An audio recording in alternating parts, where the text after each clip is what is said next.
Good evening. Welcome to this very special Wanderlust event. And this evening we're going to the peaks of Switzerland.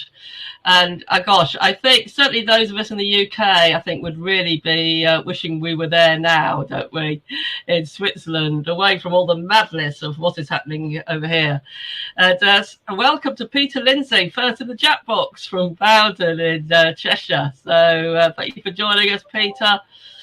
And everybody's coming in thick and fast. Barbara in Portugal, welcome. Colin in Bournemouth. Roy in sunny Norwich. Yes, we've finally got better weather this week, haven't we? Laura, all the way from Arizona, welcome.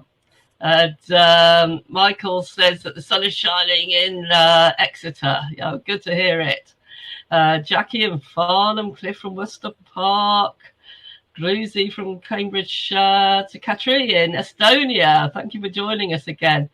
Now, Nicola, you are showing off at Ulaanbaatar, UB, of course, as it gets known as, in Mongolia.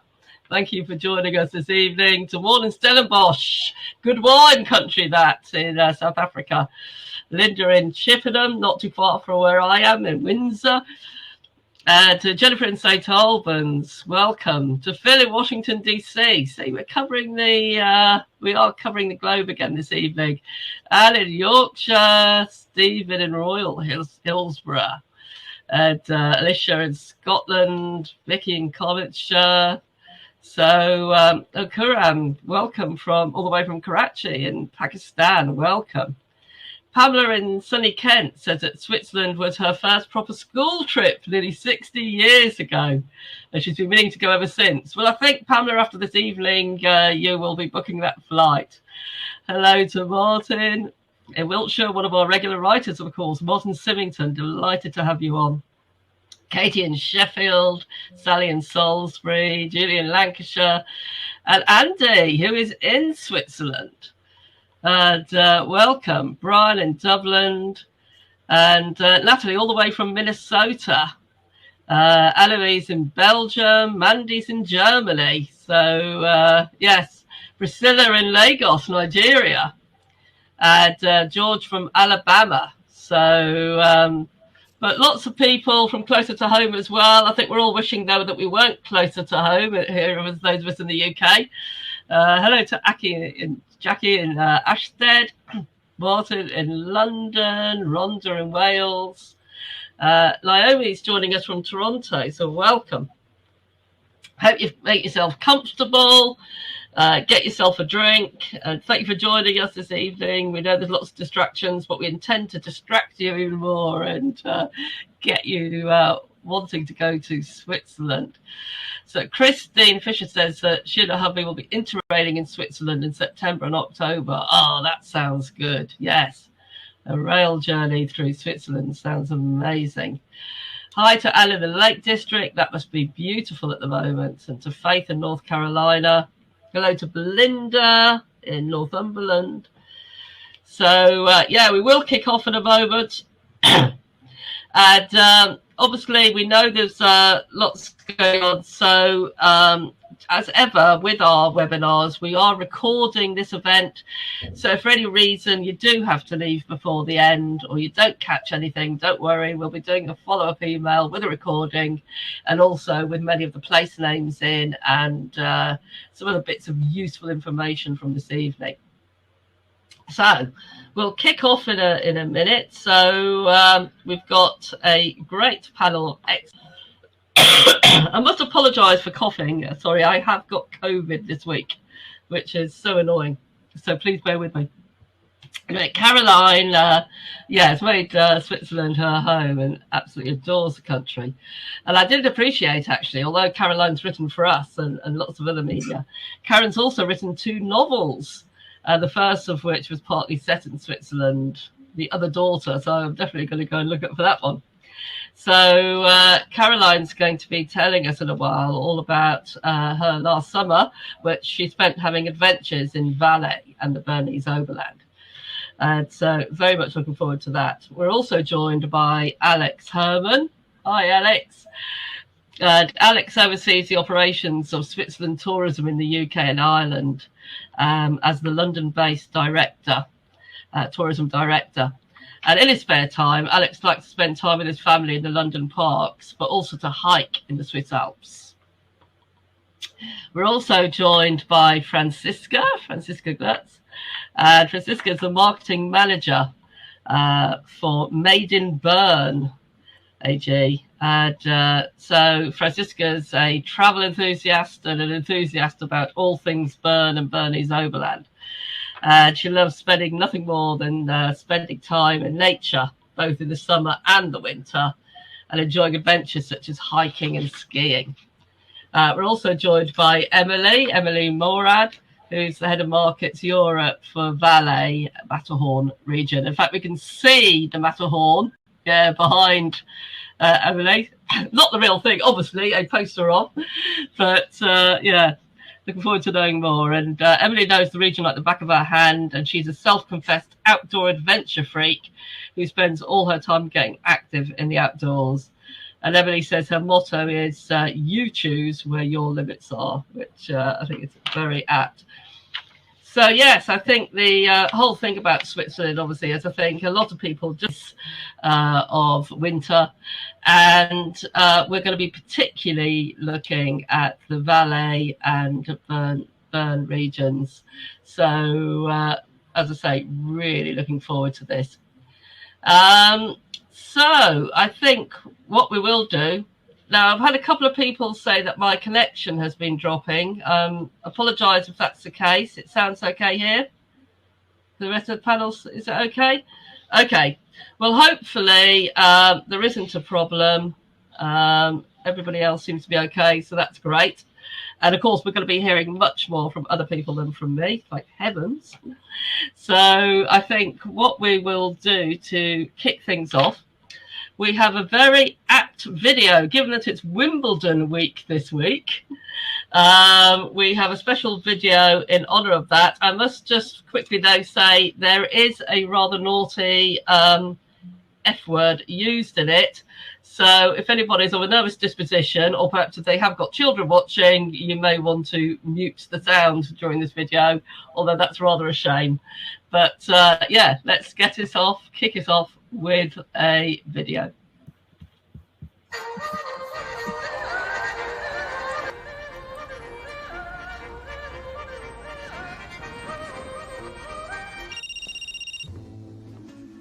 Hey, Bob, how you doing?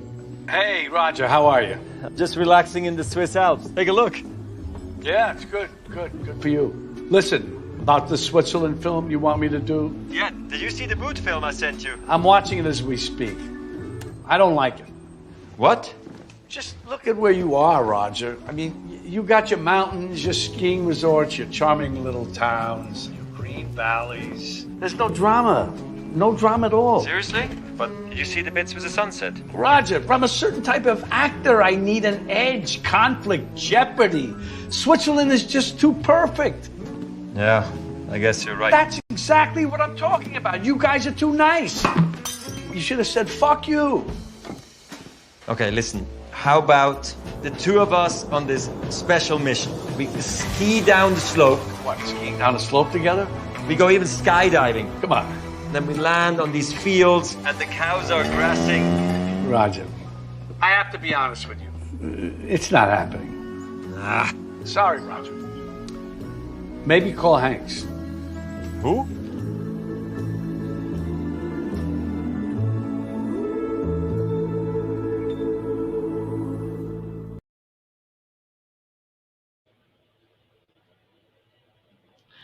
Oh gosh, very, very cheeky and humorous video that. So great. Okay, like to welcome back Alex, and yeah, who's going to give us an initial overview. And indeed, which peaks are those behind you, Alex? This is actually the Bernese Oberland here, with the three famous mountains, with the Eiger, the Mönch, and the Jungfrau mountains. Oh, yes, of course. Yes, should recognise those. Okay, terrific. Right, well, I'm going to leave you to it. Thank you so much, Lynn. And it's actually also, it's a wallpaper here at our office in Holborn in central London. Thank you so much, everyone, for choosing the no drama channel tonight. There's other channels with more drama right now, but we're really, really appreciative that you joined us here. And we're more than excited, my colleagues and myself, to tell you a little bit more about Switzerland and certain parts of Switzerland tonight here. In the end, we would like to convince you that you need Switzerland and you need the Bernese region and you need the Valais region. We're talking about this country here. Many of you join from Europe, others join from far away, overseas. But we're talking about the heart of Europe, this beautiful small country, which is between Germany, France, Italy, and Austria. And particularly tonight, we're talking about the two regions, the southwest of the country and the heart of the country, both sides of the Alps. We're talking about the here we go, the Bern region, which at the bottom you can see the three mountains that are also behind me. Beautiful lake region. There's some cities in that area as well, including the capital of Switzerland, Bern. And then we're also talking about the Valais region, which is just south of the Bern region, with the famous Matterhorn there, right in the middle. You can see it, bordering France and Italy. On the left side here on that slide, you see Chamonix in France, you see Turin in Italy, and Milano in Italy. So these are the two regions we're talking about a little bit more tonight.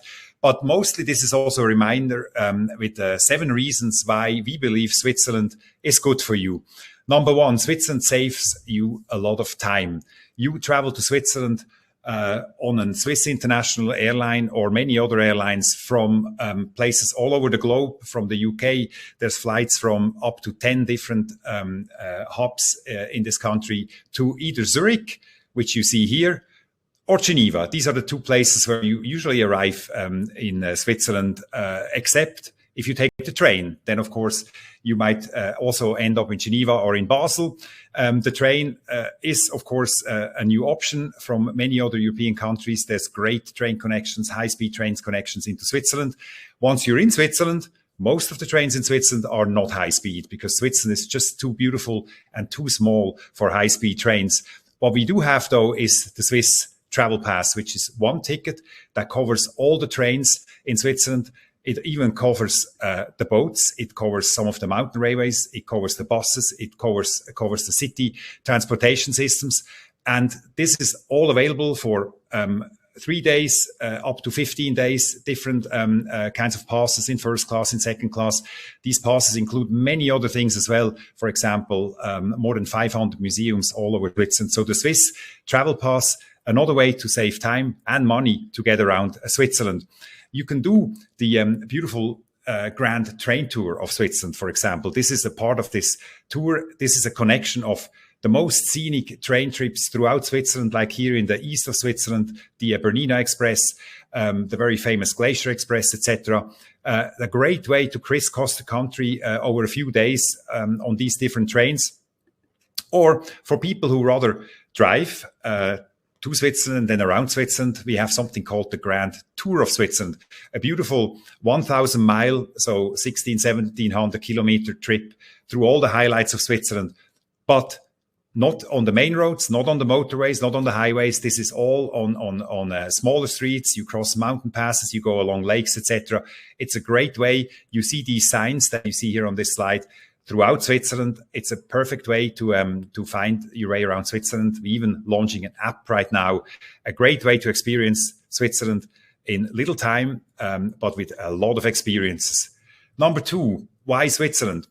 Why does Switzerland make you a better person, in our opinion? Well, Switzerland makes you smarter. There's so much history, so much art and culture throughout Switzerland. Modern art, more traditional art, a lot of history, as I mentioned. There's culture throughout Switzerland with festivals, with classical music, with pop music, like here the Montreux Jazz Festival. And you can practice your languages. There's 4 official languages in Switzerland. So the orange, which also includes the Bern region, most of it, and some of the Valais region, that's German, Swiss German actually.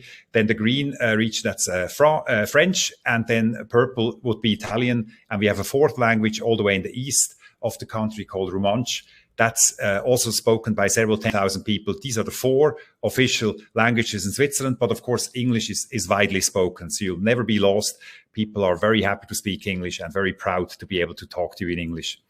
Number 3, reason 3 for Switzerland. Switzerland makes you happier. Time with the family, for example, in the beautiful Swiss Alps, like here.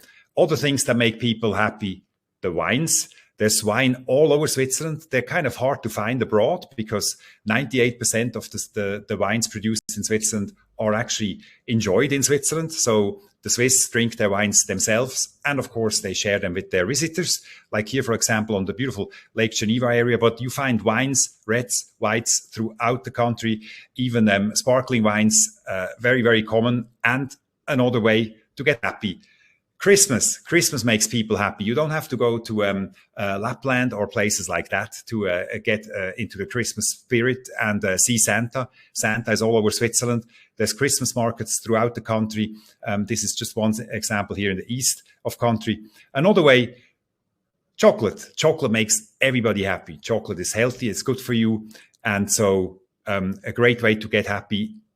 Of course, also the fondue. It's a meal that people enjoy together with friends, with family, a great community meal. We mostly eat it in the winter in Switzerland, but of course it's served year round, and it's a great way to leave Switzerland with a very happy memory. Finally, of course, pets, like the beautiful Saint Bernard dogs that are from the Valais region that make people very, very happy. So many ways to get happy in Switzerland. Here's another one. Oh, maybe not. Switzerland makes you better looking. This is actually the best looking ski instructor of Switzerland officially. Usually not topless, obviously.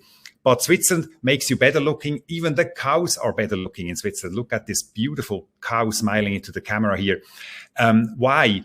Because you're out there in the nature, for example, here in the beautiful Aletsch Glacier region, which is actually between the Valais region and the Bern region we're talking about today.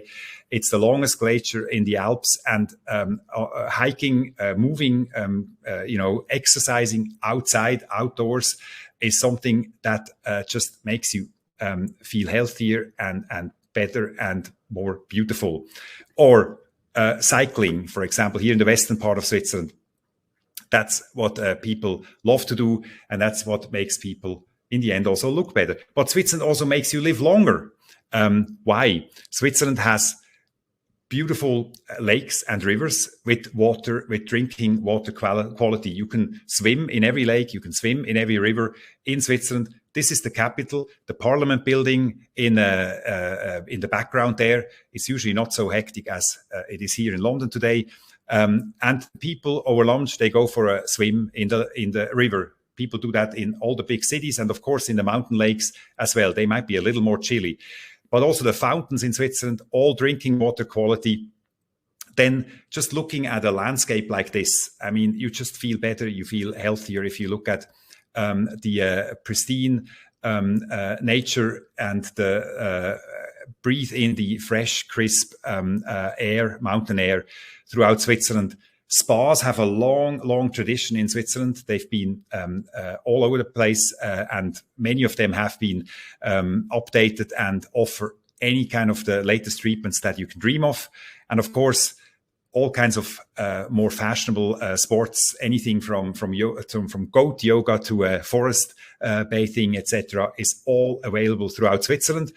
And we support this very much with a sustainability initiative, which we call Swisstainable, which we do to get the entire Swiss tourism industry together, beyond the tourism industry, actually hospitality industry, etc. We commit the entire industry and every touch point for the guest in Switzerland to achieve certain levels of sustainability, to make sure that all of this healthy experiences in Switzerland will also be around there for the next generation. Number 6, Switzerland makes you more popular. If you travel to Switzerland, it's a great idea to every now and then check into your social media apps. Switzerland is the most Instagrammable place in the world. There's so many places where you just can't get enough. Of course, it's also a good idea to turn the phones off every now and then. But when they're on, there's just an abundance of amazing opportunities for reels, for TikTok videos, for all kinds of posts on any kind of social media platform. And in the end, you find areas like this in the south of Switzerland, in the Italian-speaking part, where people are completely surprised to find something like this in Switzerland. And you can live in a castle. You can stay in a castle hotel. There's 2 examples of many, many more in Switzerland.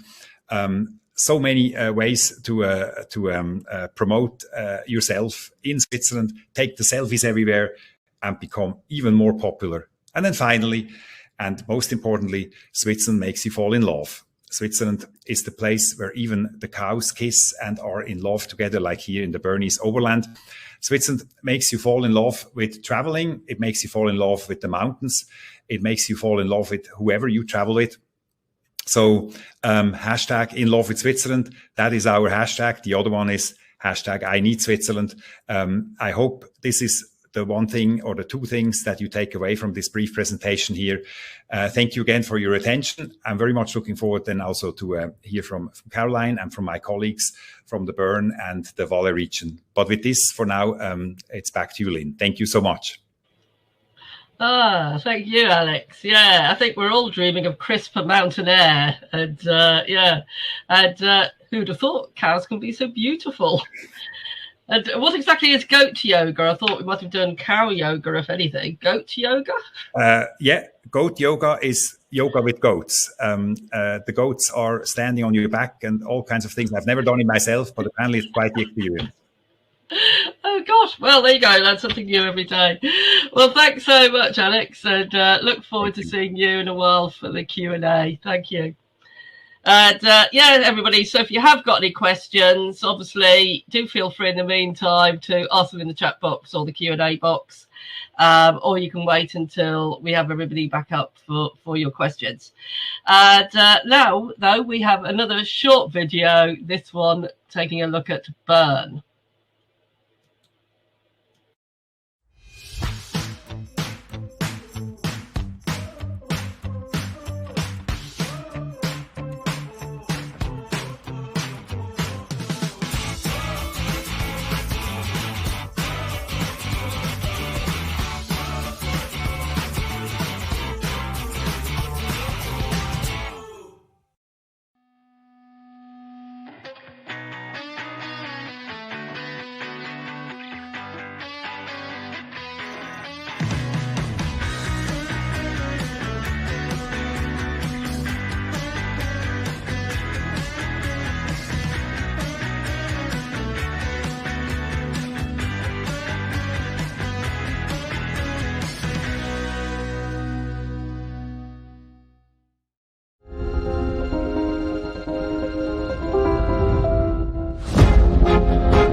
Hello, everyone. Hi, Lynn. I wasn't sure if you were going to introduce me or not.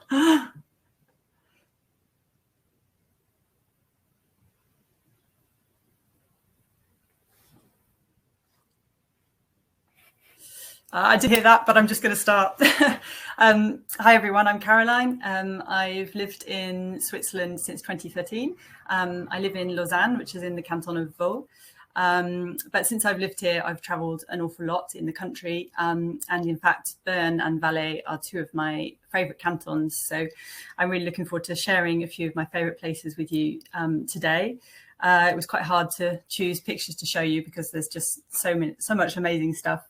I find Switzerland's landscape very accessible. So there's a brilliant public transport system and it's very easy to get into the mountains to explore without a car.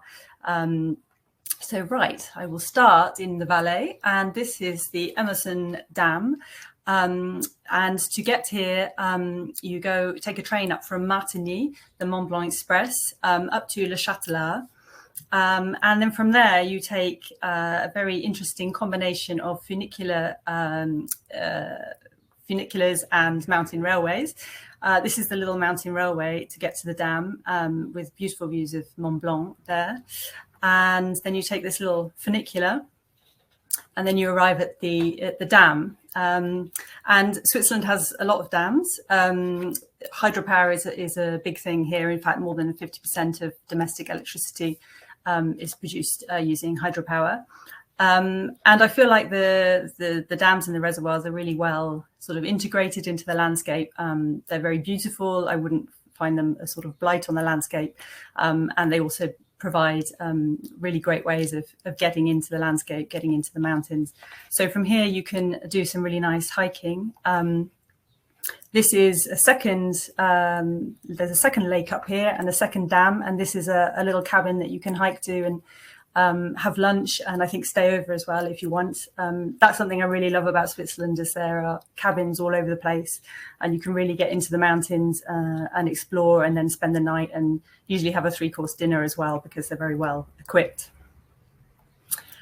Speaking of water, this is something that's very distinctive about the Valais. This is a bis.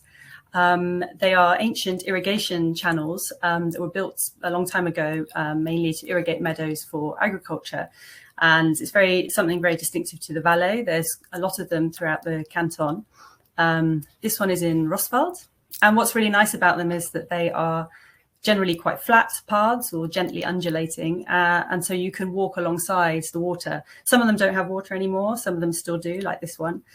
This was a really beautiful path that I took in Roswald. And it takes you very gently up into the mountains.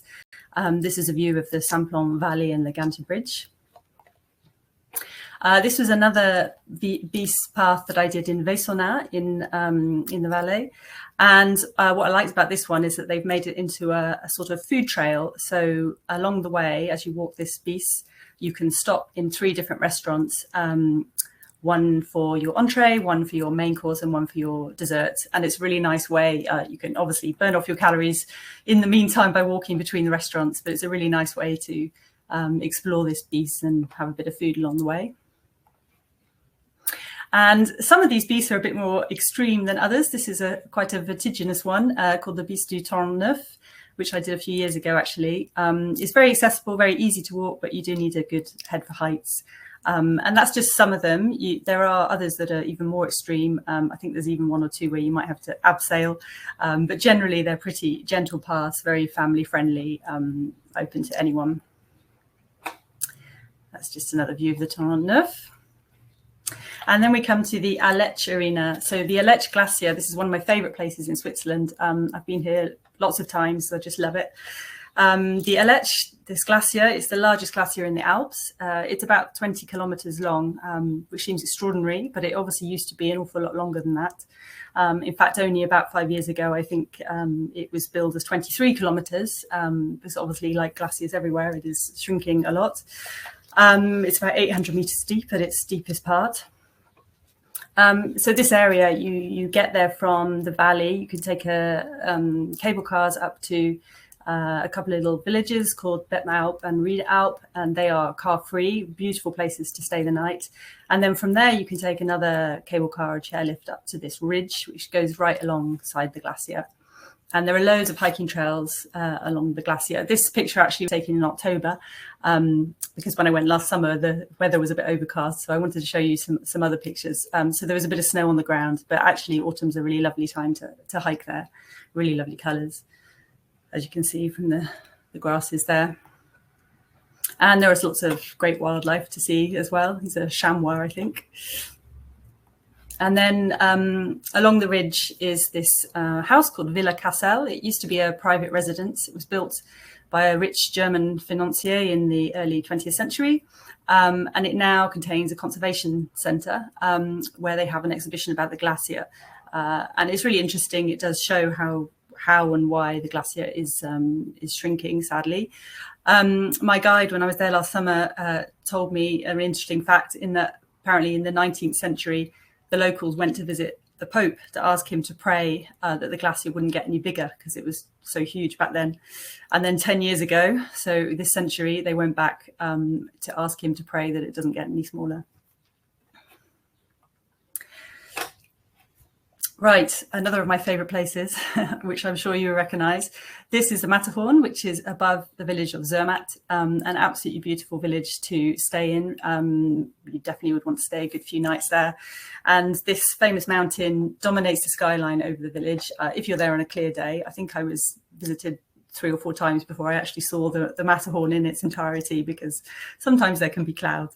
But when I was there last summer, as you can see, it was absolutely beautiful. And this is the Gornergrat train, which comes up from the village up to the top of Gornergrat, which is one of the highest places, viewing spots in the area. This is the glacier at the top, and you can see some of Switzerland's highest mountains here. The Valais actually has more than 40 peaks over 4,000 meters high, and you can see a lot of them from in this area, so it's really spectacular. And at the top, I'll just go back to the previous picture, and the little place that you can see there, there's a hotel, and also attractions such as a virtual reality paragliding flight, and you can also look through telescopes which are aimed at the Matterhorn, so you can see who might be climbing it when you're looking. And yeah, obviously loads of people have climbed it. The youngest is 8 and the oldest is 89. One man's climbed it 800 times, which I just can't fathom. There are lots of amazing hiking trails around there. So this one was a very simple one that I did, down from Gornergrat to this beautiful lake, the Riffelsee, where you have the classic reflection of the Matterhorn in the water. And you can stop for a beer or a bite to eat at this this hotel, which has just the best view of the mountain. And along your way, you might come across some of these Valais black-nosed sheep, which are very distinctive of the area. And in fact, lately, the area of Zermatt has put GPS trackers on these sheep, so you can actually look up on your phone where they are and then go and find them and you know, give them a bit of a pat. They're very friendly. So to get from the Valais area to Bern, you can take the train.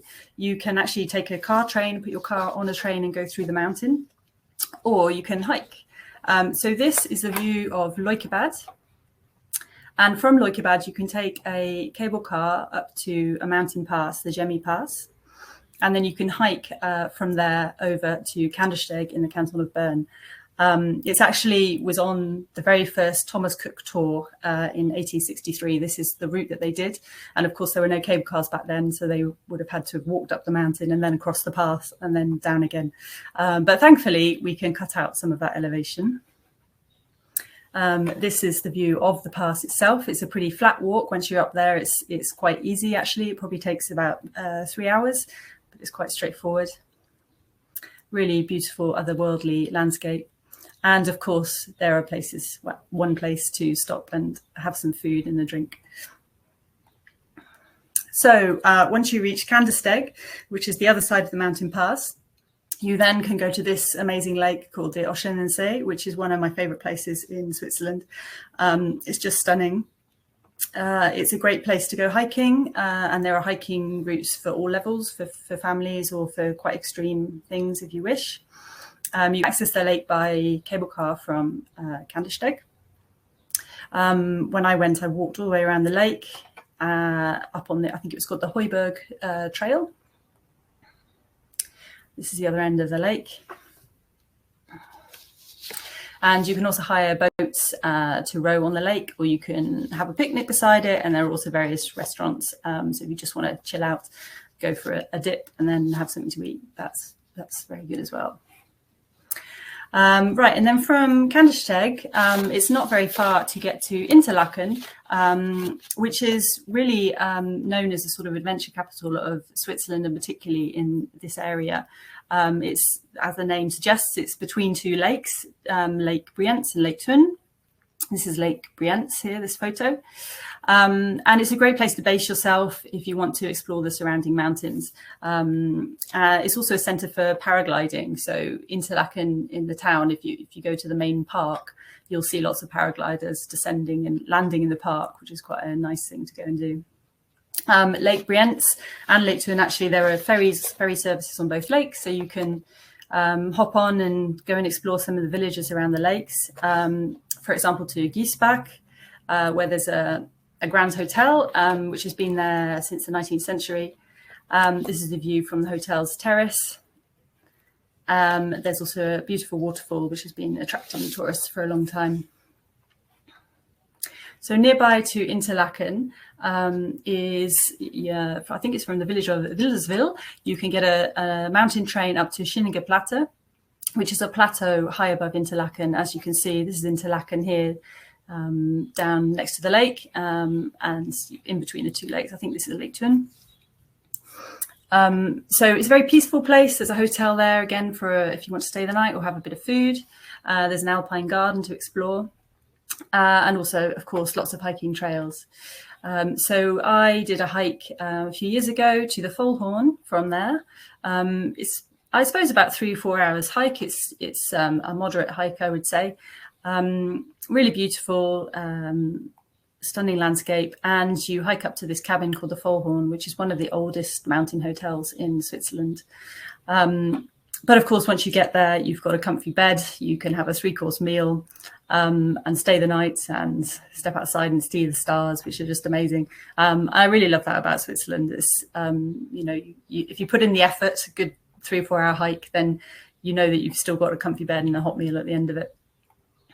This is the view from the top, back down to the lakes. And also near to Interlaken, you can get a train up into the valley of Lauterbrunnen, which is an absolutely beautiful valley. It's a very quiet village. It's known for its waterfalls and its very high cliffs. And in fact, Tolkien was inspired by this area to write about Middle-earth in his Lord of the Rings and The Hobbit. And you can see why, because it really is just a sort of quite ethereal place, really pretty. This is one of the waterfalls. So a lot of the waterfalls that come down the cliffs are quite sort of wispy, but then this one, which is called the Trummelbach Falls, is really powerful, and you can see the water cascading through the rock. You can walk or take a lift up to these viewing platforms and then walk all the way back down, seeing the water in these different channels. And then from Lauterbrunnen, it's easy to get to the village of Mürren. So you take a cable car and then a little mountain train. Mürren is car-free, a really pretty village. And as you can see, there's an absolutely beautiful view of the big 3 mountains, which Alex mentioned earlier, the Eiger, the Munch, and the Jungfrau. Across here, they're over the other side of the valley. So Mürren has really one of the best views of these mountains. It's a very traditional alpine farming village, obviously now known for tourism as well, but it still has kept its authentic charm. There's no big high-rise hotels here. It's all very traditional chalets, which I love. And from Mürren, you can take the cable car up to the Schilthorn, and this is on the way. This is the mid-station called Berg, where there's a thrill walk, which is a series of walkways attached to the cliff, with, as you see, clear panels where you can walk across, and it's a really nice, different attraction to do on the way up. And the cable car goes all the way up to the top of this mountain, which I've pointed out here, the Schilthorn. So this is quite a famous mountain, and this revolving restaurant, which sits at the top now, it was built in the 1960s. And as they were building it, they had trouble financing it. And so it was sort of half finished when a British film crew decided that they wanted to use it for the Bond film On Her Majesty's Secret Service. So they part financed the building of it so it could be finished. So Mürren, this tiny, sleepy little alpine village, was really thrown into sort of, Hollywood films at the time, and some of the people in the village actually acted as extras or skiing stunt doubles and things like that in the film. So because of this, the restaurant at the top has really made the most of this. There's a museum about the film, which is really interesting, actually, and some fun anecdotes. You can sit in the revolving restaurant and have a burger, which is themed 007. But apart from that, it obviously has a really amazing view at the top as well, 360 view. I think actually on a good day, you can see about 7 different lakes in the area. And there's even across to Mont Blanc, which is quite a long way away. So the view really is extraordinary. And then, of course, it's a brilliant area for hiking. So, yeah, absolutely love the hike. I did there last summer. I hiked down from the Schilthorn, down across a ridge, facing all the time the big 3 mountains, which you see in this photo. This is a little lake called the Grauseli, which actually, when I was there were people swimming in it, even though, as you can see, there was quite a lot of ice and snow. So I imagine it was very cold, and I didn't dip my toe in. And as you're hiking, you are bound to see lots of marmots. You can hear them chirping. They sound quite bird-like, actually. And often you see them scampering about in the meadows. And the area actually is also really well known for paragliding. My guide on this trip actually told me that she lives in Mürren, and in winter she will paraglide over to Wengen, which is the other side of the valley. She'll go skiing there and then paraglide back again, which I thought sounded pretty cool. And that's it. Thank you very much. Happy to answer any questions. Thanks so much, Caroline. And so many great images there, and I love those sheep. Who knew that there were so many cute animals in Switzerland as well? I love. They seriously got GPS trackers on them. They do, yeah. You can look up where they are on your phone, and yeah, go and say hello. Have you done that yourself? Yeah, I did it last summer. Yeah. Oh, amazing. And what actually took you to Switzerland in the first case? You know, we know you've fallen in love with it. You live there now, but why did you first go? Well, fairly traditional story. My partner was already living here, so I decided to come and join him. So, yeah. He wasn't that ski instructor we saw. No, he wasn't, sadly. I'm sure he's even more gorgeous. Okay, brilliant. Well, we'll do the Q&A in a minute, but first of all, we've got a very short film to show of the Valais region.